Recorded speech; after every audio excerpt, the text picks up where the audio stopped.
Hello, my name is Guillermo Guerrero. I'm the career in the telecommunication in SPOL. I talk about the telecommunication regulation and control agencies in the computer in this response center alert number EC 2022/73 mention about the execution malware on iPhone device even if it's turned off. The security analysis reveals a vulnerability in iPhone phones by the function that has the iPhone that is the Find Me function in the iOS system that makes it that cell phone can be tracked even if they are fully downloaded or off, and that functions make vulnerable in the field of security more people who have been able to download unknown application or those who jailbreak their cell phone because the iOS security system is not fully active when turned off QC and manipulation of malware, and also that many wireless chips by having turned off the cell phone have a vulnerability because it works independently of the central processor of the iPhone and not having protection against modification, and attackers can run malware via Bluetooth, and this malware allows the attacker to track the location of the planes and run improper function when the device is off. Apple AirTags, originally designed to make it easier for users to locate lost items, can unfortunately also be exploited by stalkers to track people without their knowledge or permission. The article tracks you a deep dive into safety alert for people AirTags, details how stalkers can duplicate legitimate AirTags or make fake replicas of them, using them to track their targets and bypass the safety alert implemented by Apple. The article also highlights that iPhones are unable to distinguish between genuine, fake, or clones AirTags, giving stalkers the ability to exploit Apple's Find Me service to track their victims. One solution is a complete examination of the system and apply the LPM (lower power mode) function that, when the low power mode is enabled, your iPhone or iPad will last longer before you need to charge it, but some functions may take longer to update or complete, making the Find Me or digital card case service function is not active and preventing the integration of malware or wireless chips. That is why the Q-Search recommends the user as such to be careful and be attentive to the official network. So, it's not enough to fix with a patch that would say info.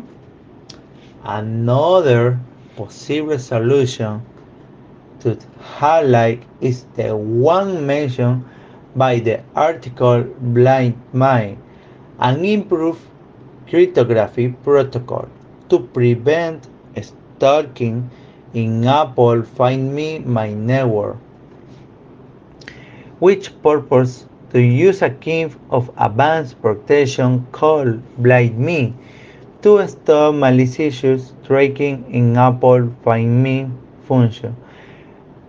README is like a kit of defense that verifies whether our text messages are authentic without revealing all the information. This helps people find and block every text that are trying to track their movements without them knowing.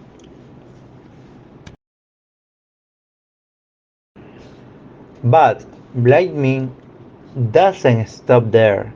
It also has clever idea to find out if an AirTag is secretly sharing where we are.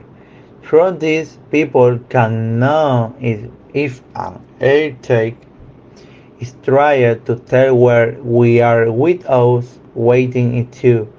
That is why Ejecución recommends users as such to be careful and be attentive to the official network, so it's not enough to fix with a patch that will set iPhone.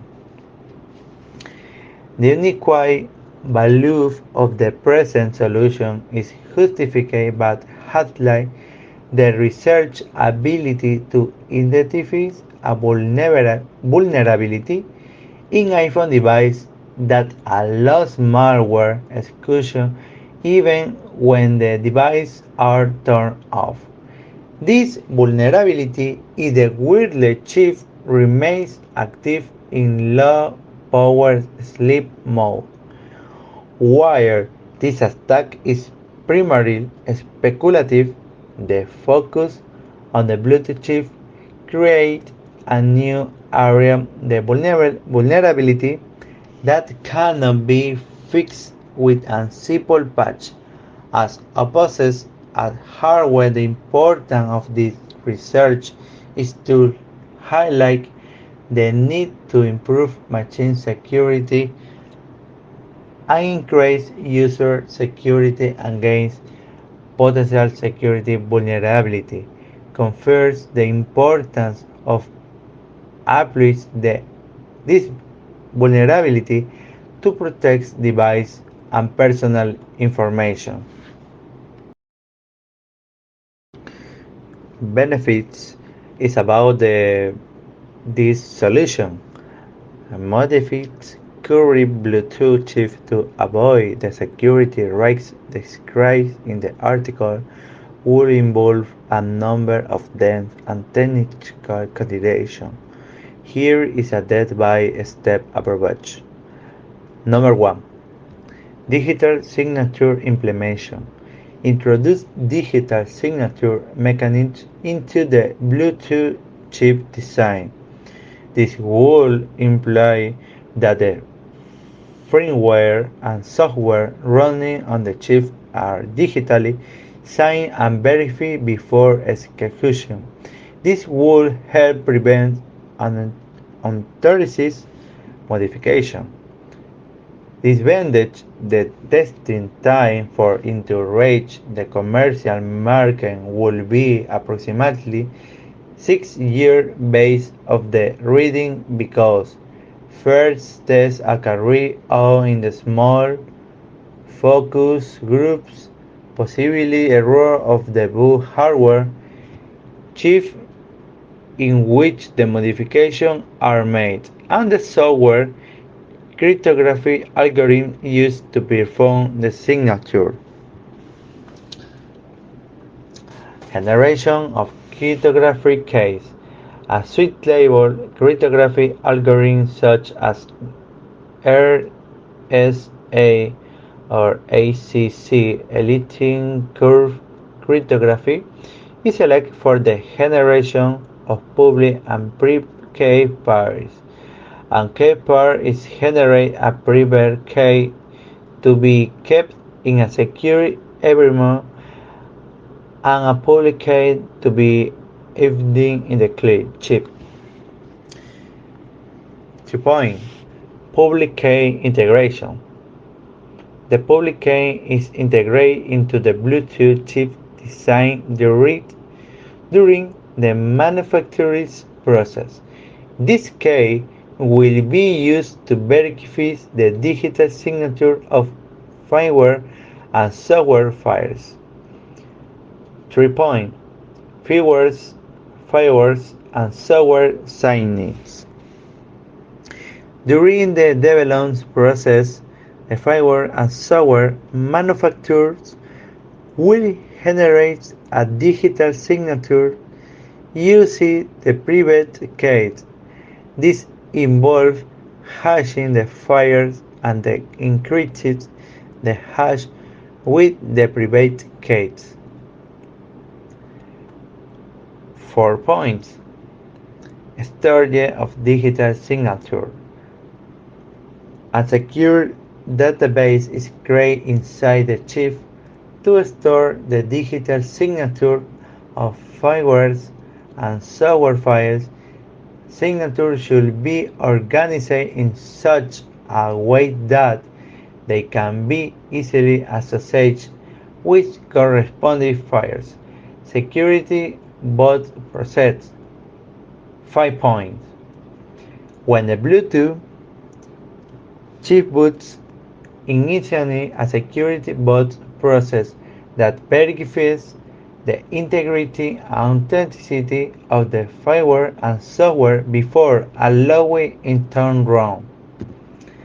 The chip assesses the stored digital signature for the firmware and software file to be loaded.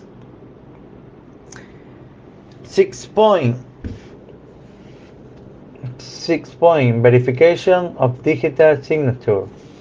Using the event publicate, the chip decrypts the digital signature, obtain the original hash of the file, calculate the hash of the current firmware or software files, and compare it with the original hash obtained from the signature.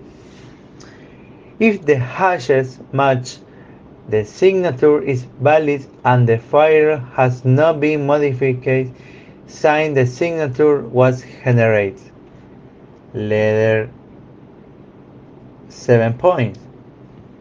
Access to chip feature.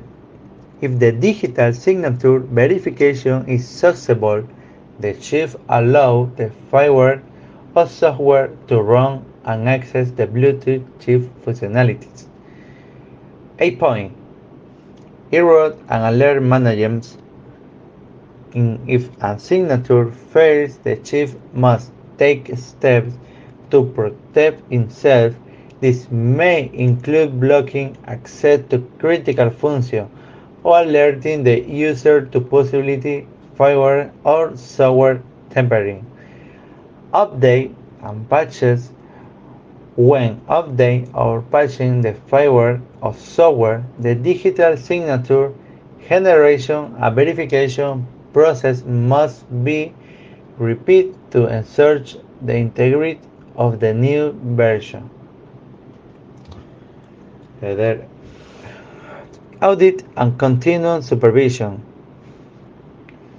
A continuous monitoring and auditing process is established to verify that digital signatures are valid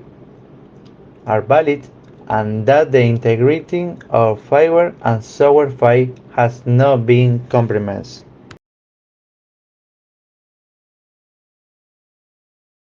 My recommendation is considering that this report deals potential solution. It's advised to be accompanied by a group of experts who can assess whether an attempting to address the problem with the purpose solution is appropriate or not. Furthermore, it suggests to periodically conduct security assessment by independent organizations and perform security audits on the wireless component and the operating system to identify and address security issues early on. It's essential to take into account that establishing effective solutions requires a multidisciplinary approach involving areas such as hardware design, software development, and cybersecurity and user education. For finally, recent Recent studies have laid bare the extent of this vulnerability. The interaction between technologies such as Bluetooth and Wi-Fi can provide an entry point for malicious actors, leading to unauthorized access and data breach. This finding underscores the urgency of developing a holistic approach to mobile device security, one that's agile enough to adapt to the evolving landscape.